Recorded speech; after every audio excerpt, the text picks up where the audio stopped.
Hello and welcome back to World 360. In the early 2010s, a series of anti-government protests and uprisings spread across much of the Arab world. Ordinary people rose up to protest authoritarianism, corruption, and poverty. The movement rippled across the Middle East and North Africa, and in some places, toppling long-standing authoritarian regimes.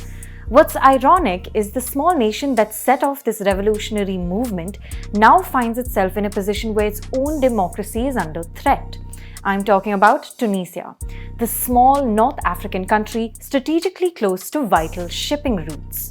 It was in December 2010 when Tunisian street vendor Mohamed Bouazizi set himself on fire in protest outside a government office, triggering protests across his country and then much of the Arab world too. What's important to remember is that Tunisia is widely considered the only country that was part of the Arab Springs which was able to successfully transition into a democratic country.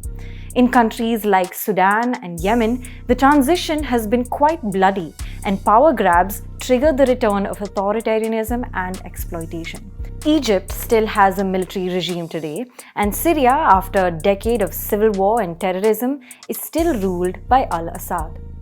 But Tunisia told a different story. Around January 2014, its parliament approved a new constitution, guaranteeing personal freedoms and equal rights for minorities and splitting power between the prime minister and the president. That year in December, Kais Saied became Tunisia's democratically elected president. There were a lot of doubts about his abilities, considering he came into power at the age of 88. But the fact that he had been a long-time political player and had thrown his weight behind the protests against Ben Ali secured his position as the country's leader. A self-professed secularist, Saied governed until his death in 2019.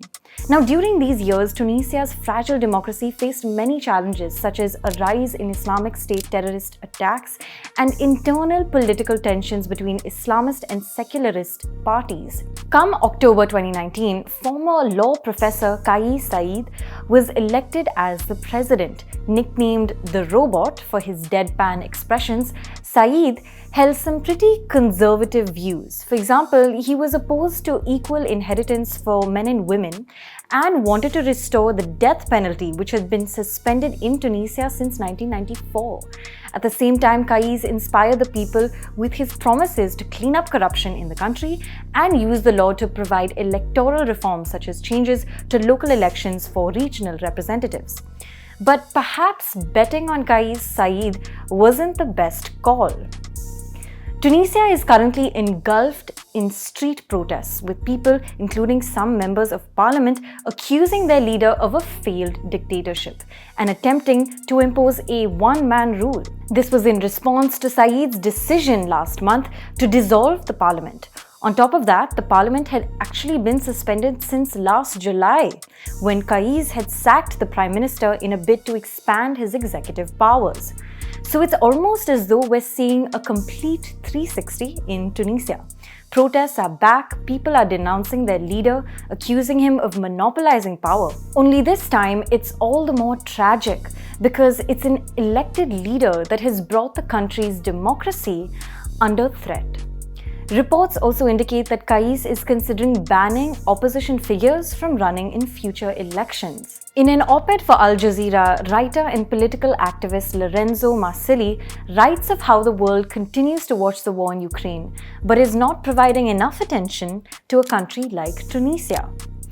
The European Union, which acted with surprising speed and integrity in defending Ukrainian democracy, could have easily helped its close North African neighbor in its time of dire need. But sadly, it opted to do nothing to help Tunisia anchor its democracy and build a prosperous, open society, wrote Marsilli. Marsilli also suggested that instead of providing aid, joint investment initiatives should be used as a way to help lift countries like Tunisia out of economic and political despair.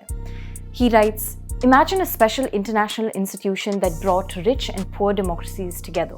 Such an institution could leverage the credit rating of rich countries to raise funds cheaply on international markets, just as the EU has done with its pandemic bonds." Thank you for watching. This is Pia Krishnankutty for ThePrint. Do subscribe to ThePrint and follow us on social media.